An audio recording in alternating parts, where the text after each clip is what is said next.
Mr. Poirot. Mr. Poirot, come quickly. There is a problem.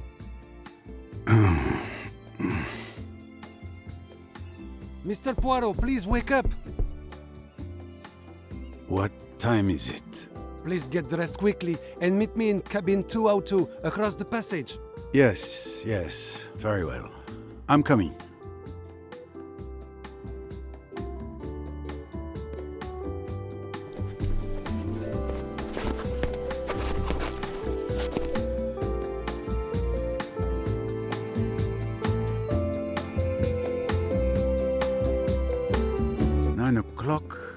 Why have I slept so late? It's not like me at all. Well, let's see what has the captain in such a state. Cabin 202. I really don't feel well. It's more than just simple fatigue. Ah, finally, Mr. Poirot. Captain, Dr. Bessner. Monsieur Poirot, thank God you're here. Well, gentlemen, what has happened? I think it best if you see for yourself.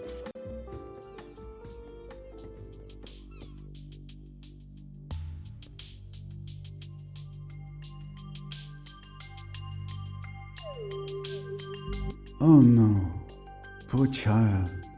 Poirot, this is your fault.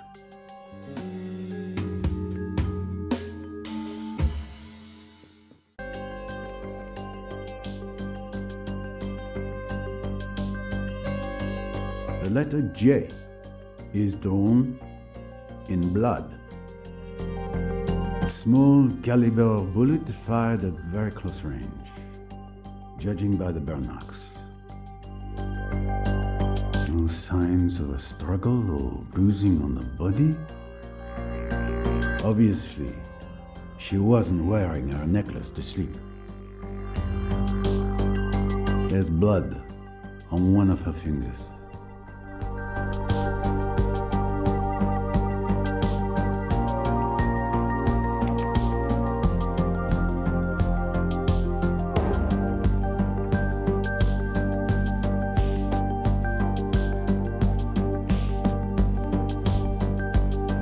No trace of the weapon.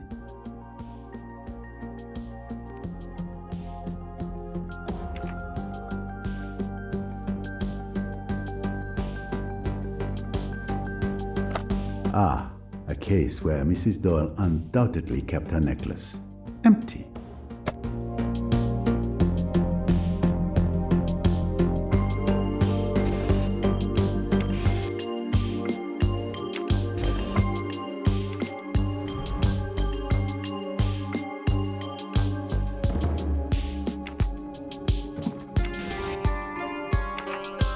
The murder weapon is not helpfully lying on the dressing table. Mrs. Doyle had many valuable jewels.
Flexible contact lenses. Madame Doyle was on the cutting edge of ocular technology.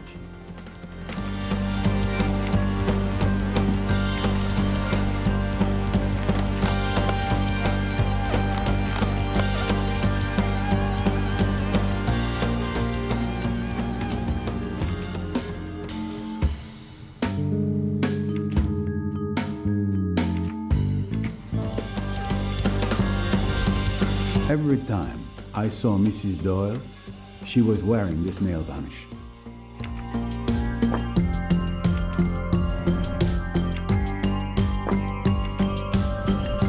I'll never understand fashion. Why call a nail varnish pink when it's red?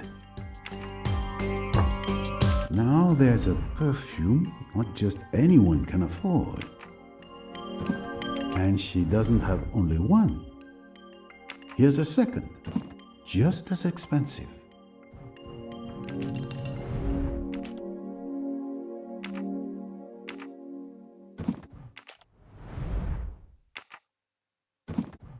Well, and a third perfume. Clues of good taste, but not motives for murder.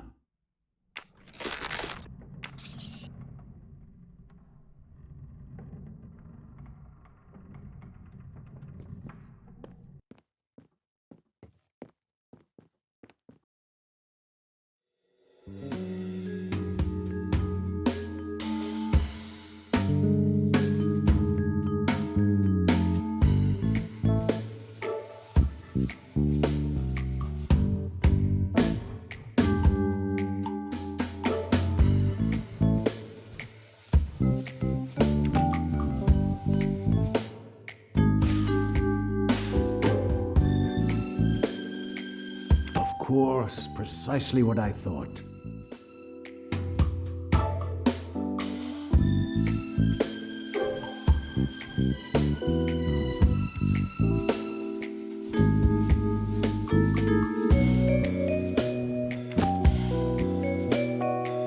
This letter in blood, the blood on Mrs. Doyle's finger, it's obviously meant to appear Mrs. Doyle wrote the letter J. Precisely. Is that applause I hear?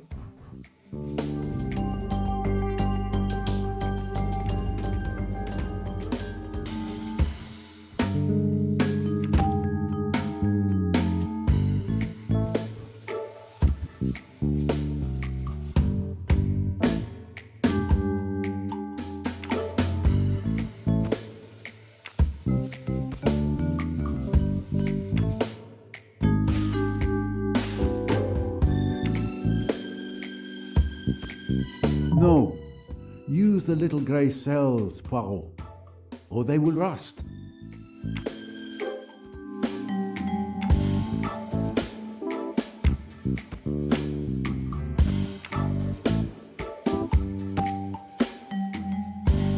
There's no question. Mrs. Doyle was murdered. Excellent detective work, naturally.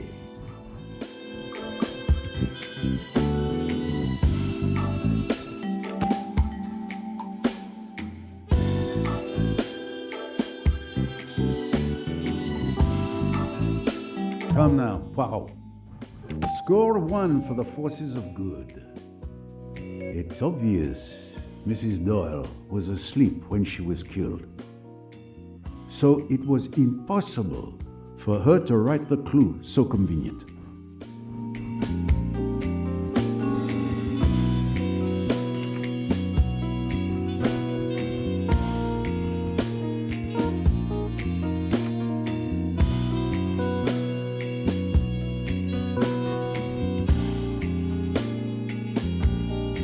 That's not quite it. I must admit, I'm missing something. I have it. Mrs. Doyle favored an expensive pearl necklace. My little grey cells did not let me down.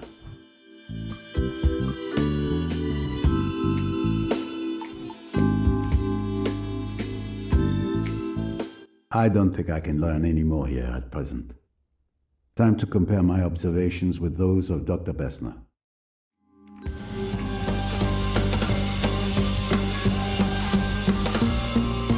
So, did you see?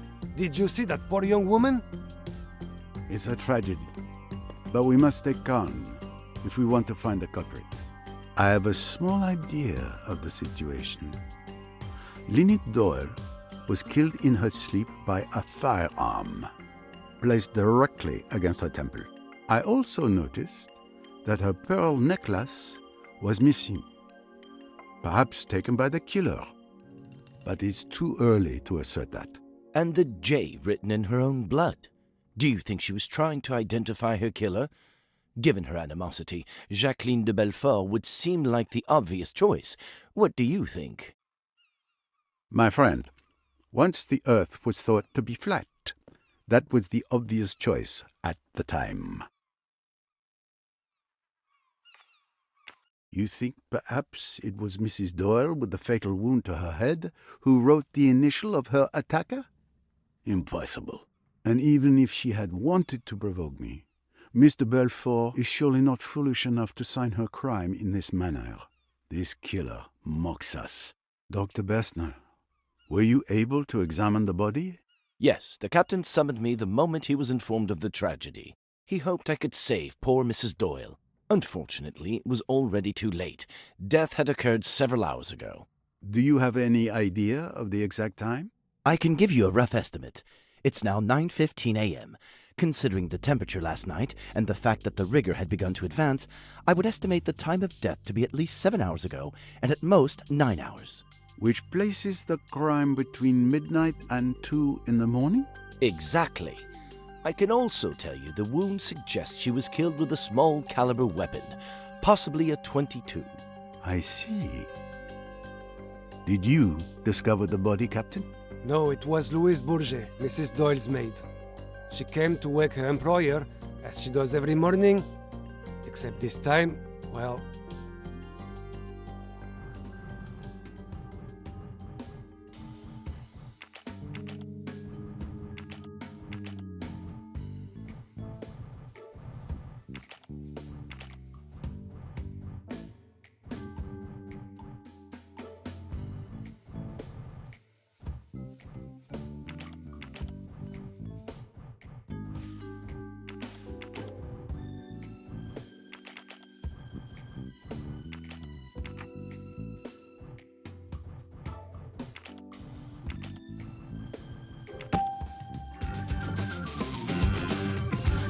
Poor woman didn't wake up. Louise came to find me immediately. She was completely distraught. Do you know if she touched anything in this room? She assured me she touched nothing. Neither did I. So that means, most likely, the murderer took the weapon with them.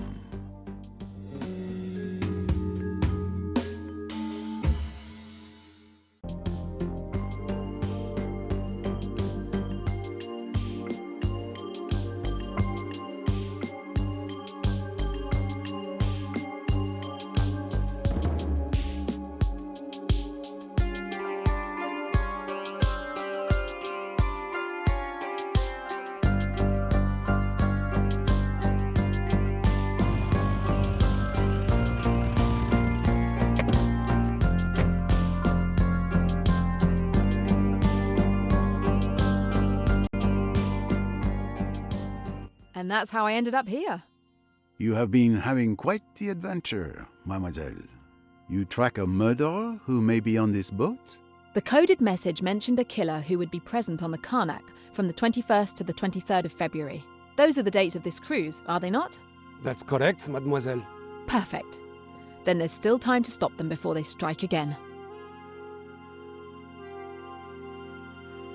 Perhaps you could have stopped them if you had arrived a day earlier. What? No!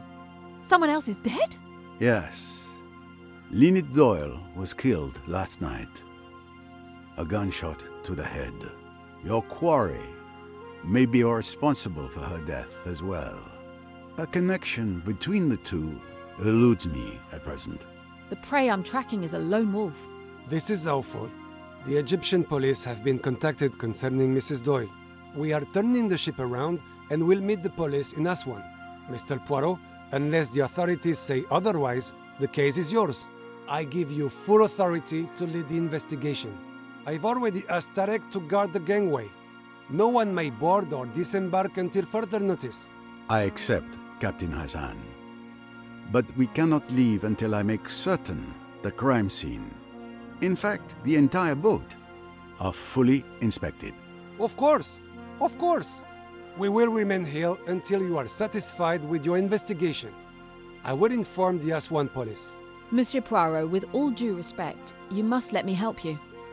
I need to stop my killer. Mademoiselle, remember, I saw you in action at Chematante. I would be foolish to deprive myself of your help. But a word of caution, if I may. It is clear this investigation is very personal.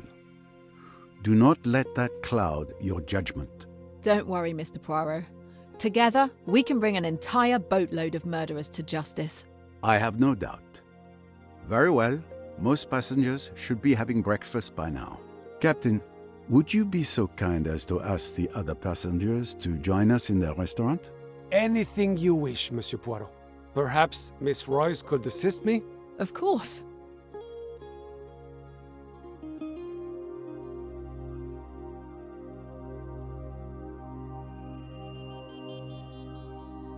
I must go to the restaurant to speak to the passengers.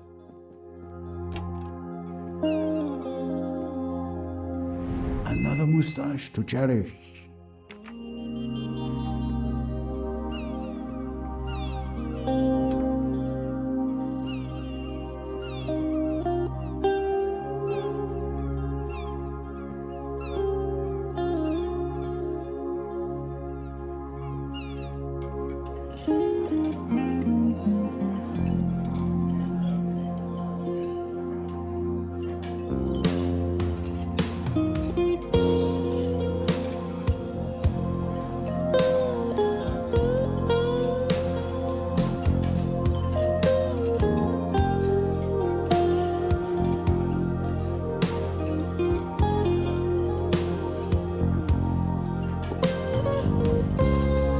Good morning, ladies and gentlemen. I'm sorry to disrupt what promised to be a beautiful day, but I have some terrible news. Lynette Doyle was found dead this morning, murdered in her bed. My God! The poor child. Captain Hassan here has asked me to investigate this murder. I intend to do so with the assistance of Miss Jane Royce, a private detective who has come aboard working on another case. The murder weapon was a .22 caliber revolver. She will be searching each and every one of you for the gun and anything else which might be relevant to this case. I trust you will comply. Do you recognize her? She's the mysterious friend of Mrs. Leach, who showed up at the party in Mallorca and then just left without a word. Thank you, Mr. Poirot. I'm now going to search each of you. Meanwhile, the captain will confiscate your keys and lock your cabins. You will not have access to your cabins until we've concluded our searches.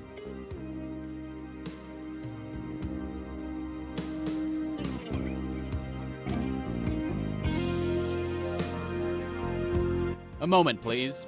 I am deeply distressed by Mrs. Doyle's death, but as her legal representative, I demand to know by what authority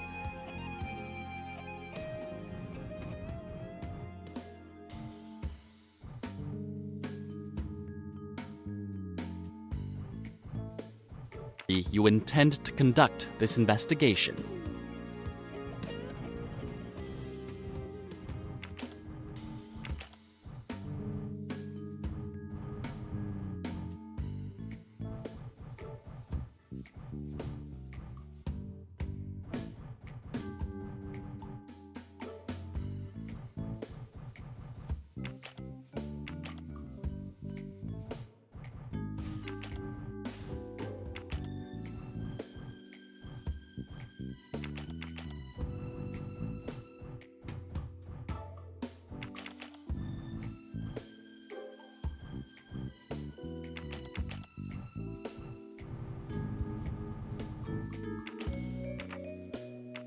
I agree. This is outrageous. The Egyptian police should be notified. I, for one, will never submit to depriving individuals of rights that I do not recognize as legitimate. Miss Robson, would you kindly join us? Can you show us your bag, please?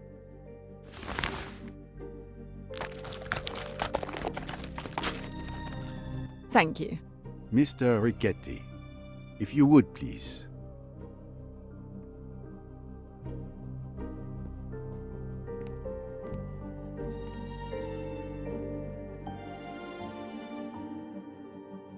Et voilà. Thank you all for participating.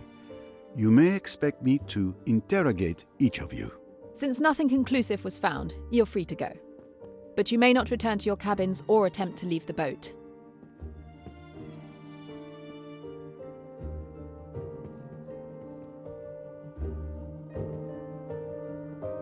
Captain, a word if I may. I asked you to ensure that every passenger joins us here, but I didn't see Mr. Doyle, Mr. Belfort, Dr. Bessner, or Miss Bowers.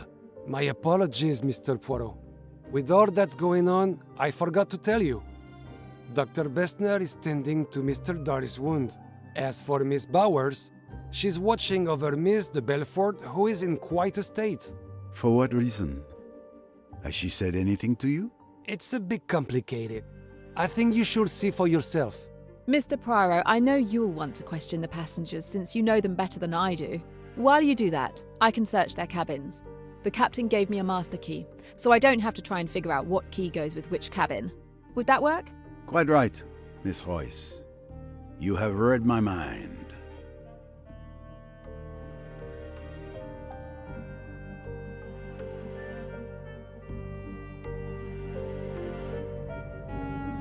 So, Mademoiselle Royce, let's split our resources as we planned. You take responsibility for searching the passengers' cabins. All right. And you conduct your interviews, you do so well.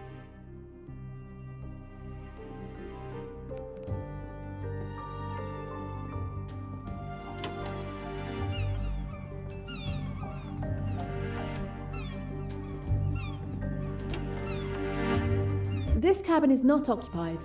There's nothing of interest here.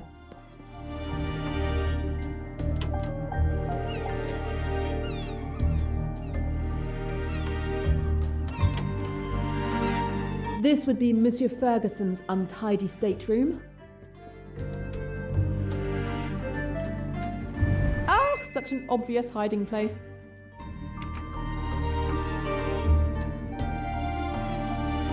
A box locked by an elaborate mechanism. It appears Mr. Ferguson has something to hide. It's jammed. I should inspect the rest of the box.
It's a fine signet ring, considering its owner loathes all forms of wealth.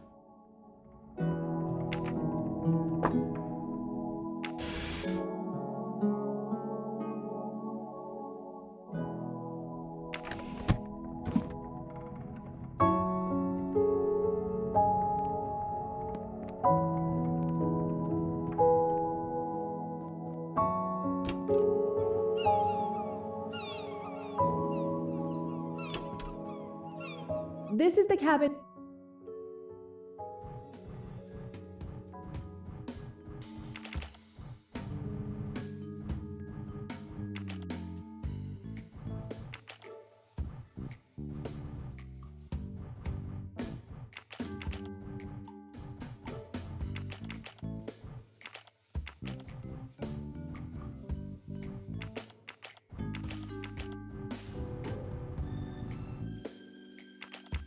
Of Guido Richetti.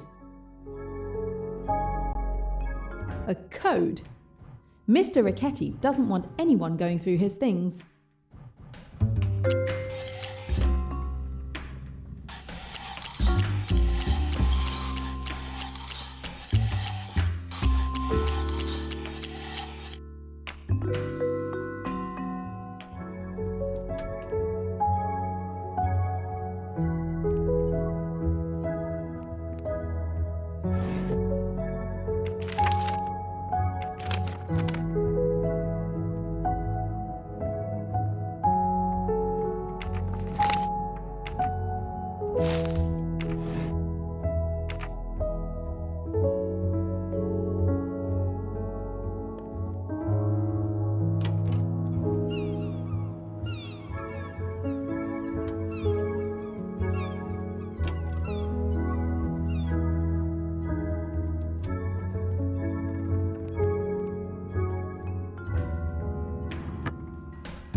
They look like pieces of a puzzle. There must be a reason Mr. Richetti has saved them.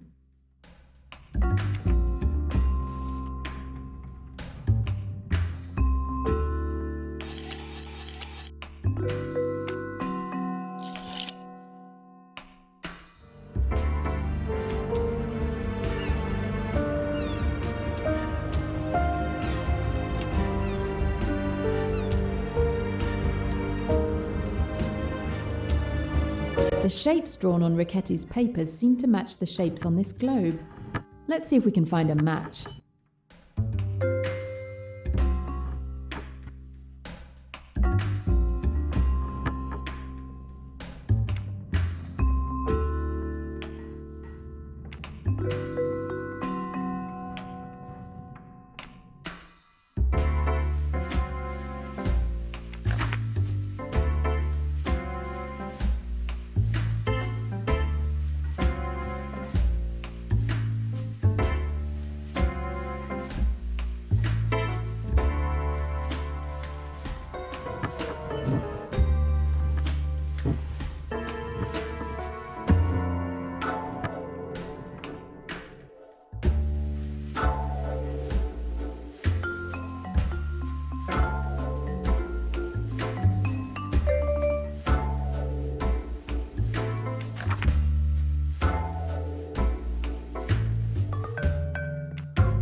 A list of deliveries. Some are crossed out, others not.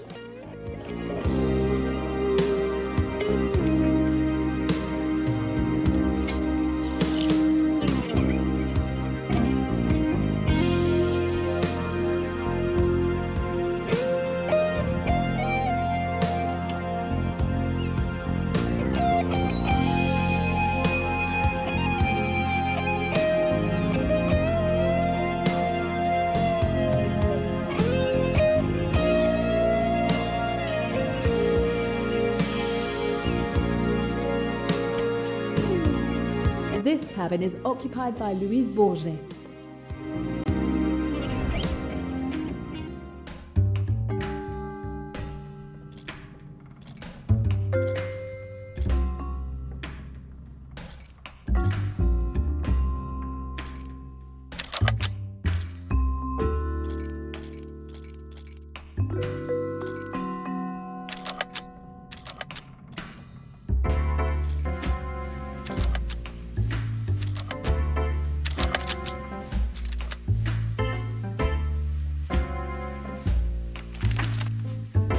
A few francs, hardly enough for a trip like this one.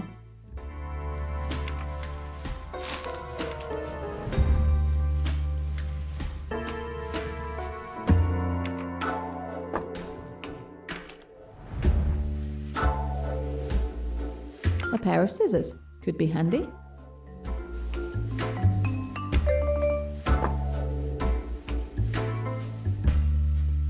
A beautiful sewing machine. Miss Bourget is lucky. I've never managed to sew anything.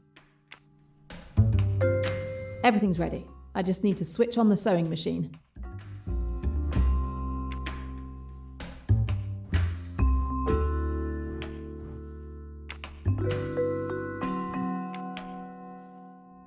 The mechanism is stuck. The mechanism is stuck.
The mechanism is stuck.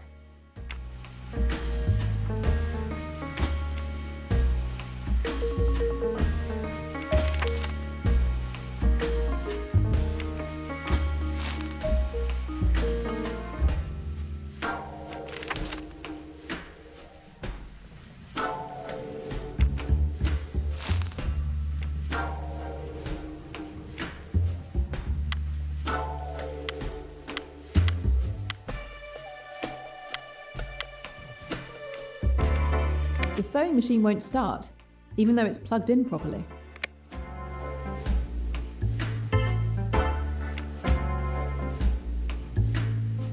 Everything's ready.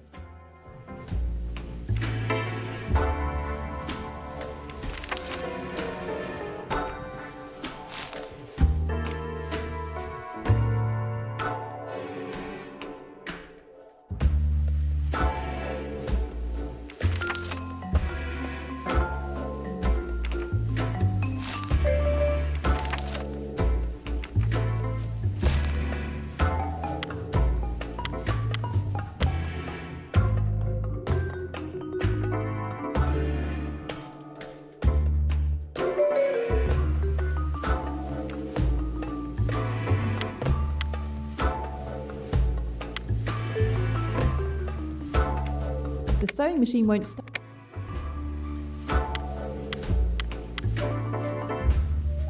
The sewing machine won't.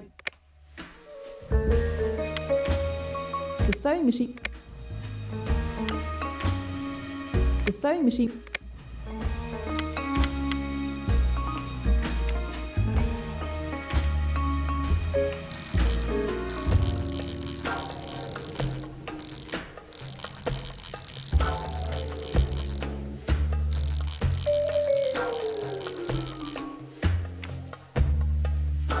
Everything's ready.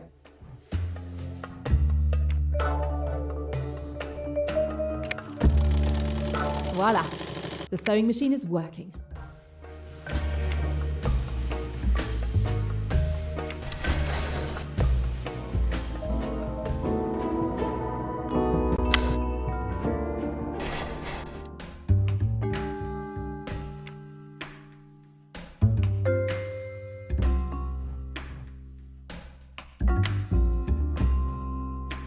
The sewing machine.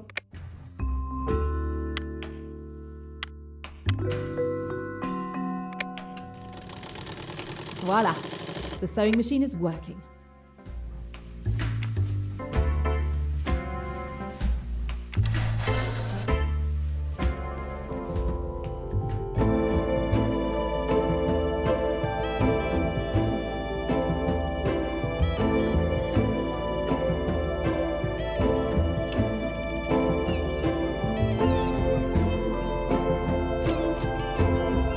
The young Cornelia Robson is staying here.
Miss Robson's family, certainly.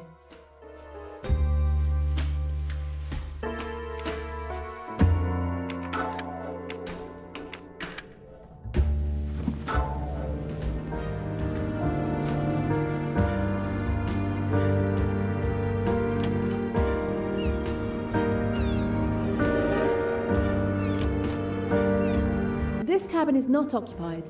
There's nothing of interest here.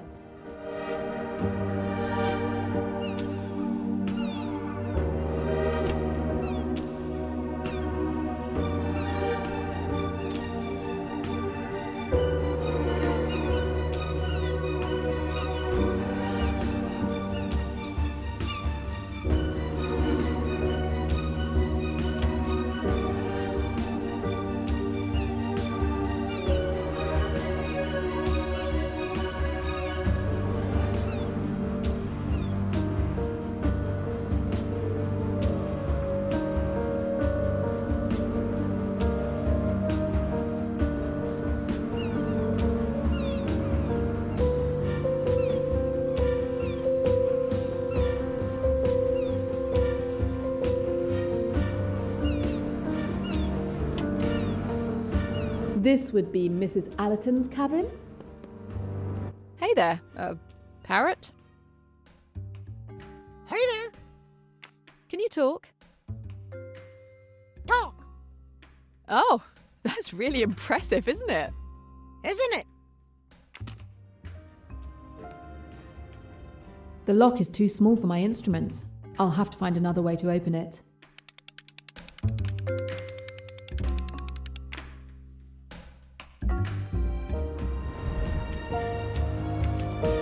Seeds. Food for the parrot.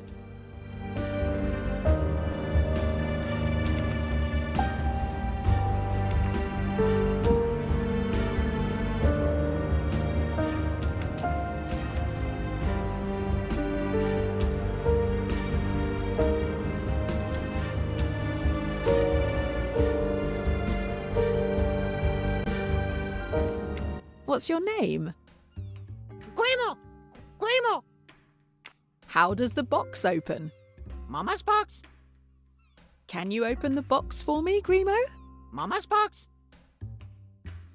What's in the box? Mama's box? Are you hungry, Grimo? Grimo? Hungry? I might have found the way to open this box. Do you want to eat? Peanuts? Mama doesn't want to give you peanuts. Peanuts? If I give you peanuts, will you open the box for me? Peanuts? Where can I find these peanuts? Do you want to play, Grimo? Grimo? Hungry?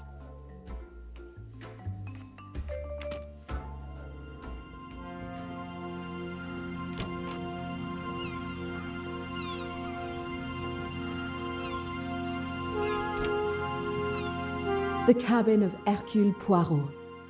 What I could learn from this man.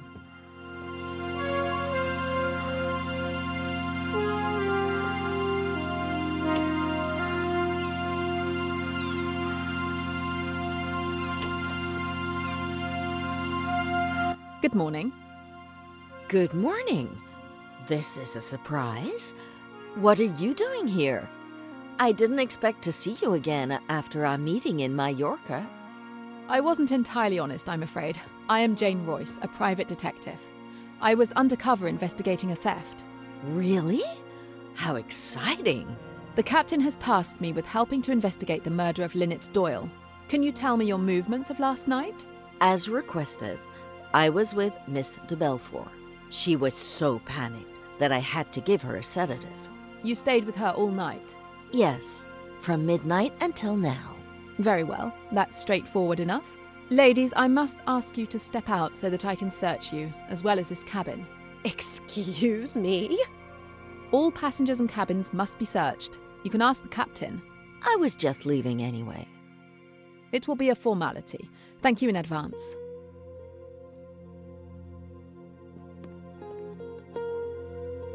A locked photo album.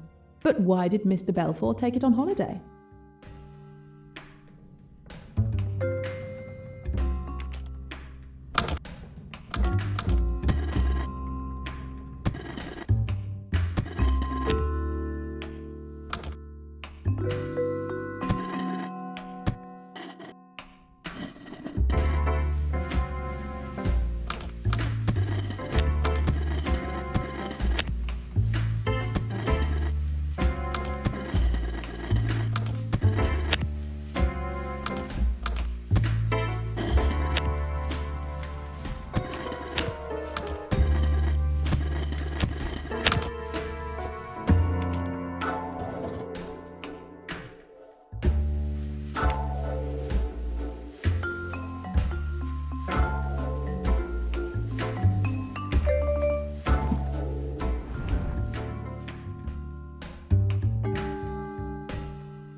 It's done. It's open. I hope she doesn't have to go through all this every time she wants to look at her photos. They seemed so happy back then. But now, is hatred all they feel? Simon had proposed to Jackie. Their future seemed bright.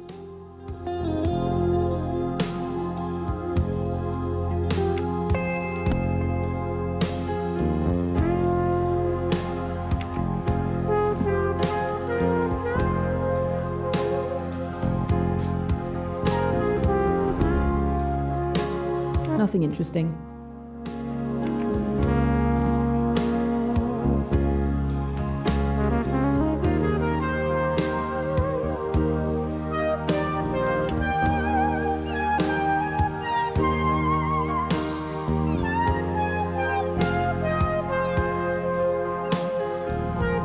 How are you?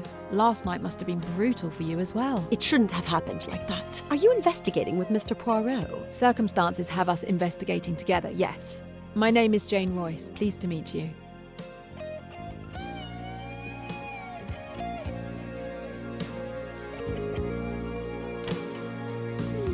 Pennington's stateroom is truly luxurious.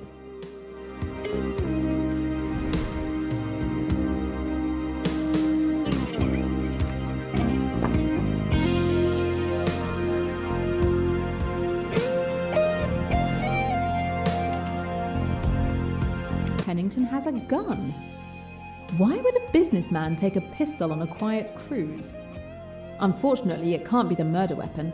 It's a .45, a much higher caliber than the gun that killed Lynette.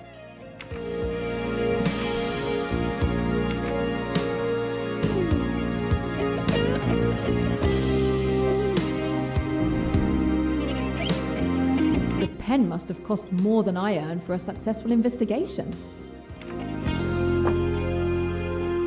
This Pennington guy sounds dodgy. I might find something useful in his papers.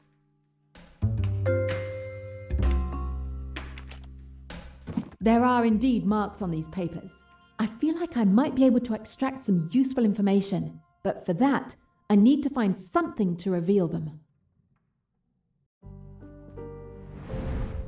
I'm borrowing this, Mr. Pennington.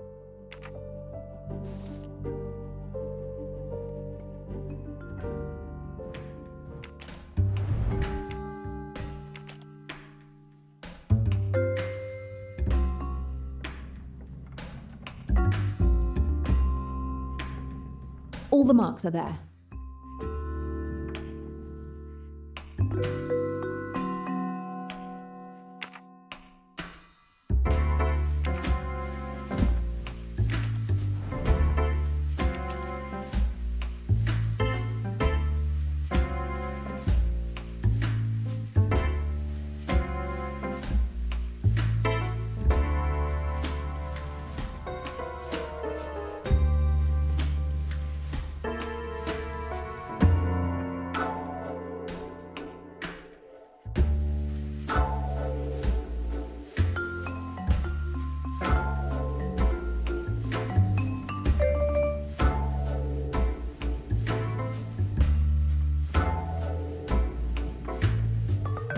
There are no marks left.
All the marks are there.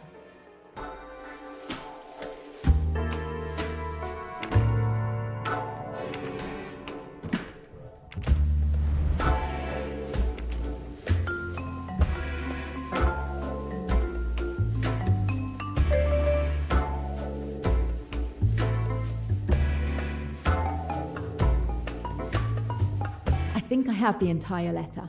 Now I just need to put it in order.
I have the entire letter.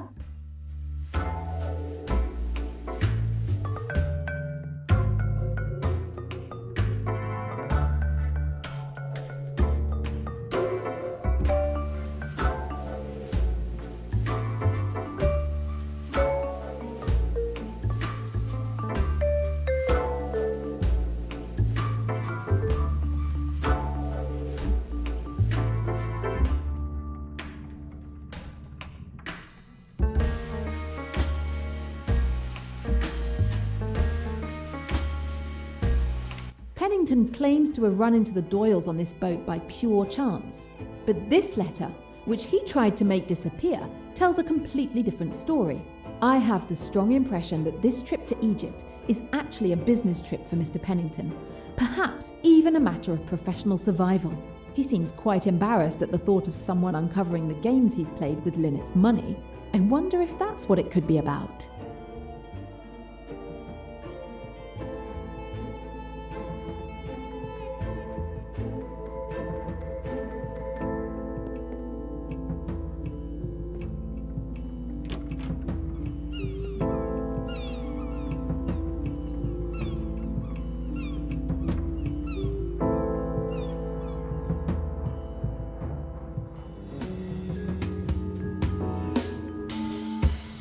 Thank you.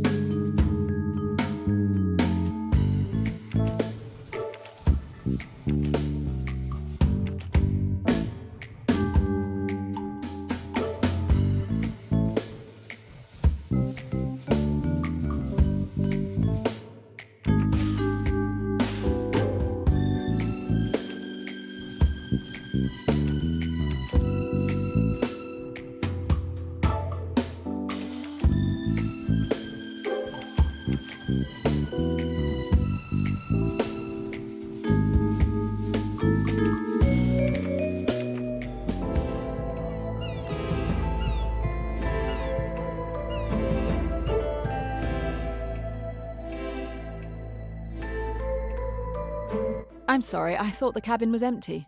But who are you? Where'd you spring from? I'm Jane Royce. I'm a private detective working on another case. Now I'm helping on this one. The captain assigned me the task of searching all the cabins. If it will help uncover my wife's murderer, go ahead. For God's sake, you're not going to search my cabin? If it's a problem for you, I suggest you discuss it with the captain. Meanwhile, I'll proceed with the search. If you must, you must. But this is outrageous.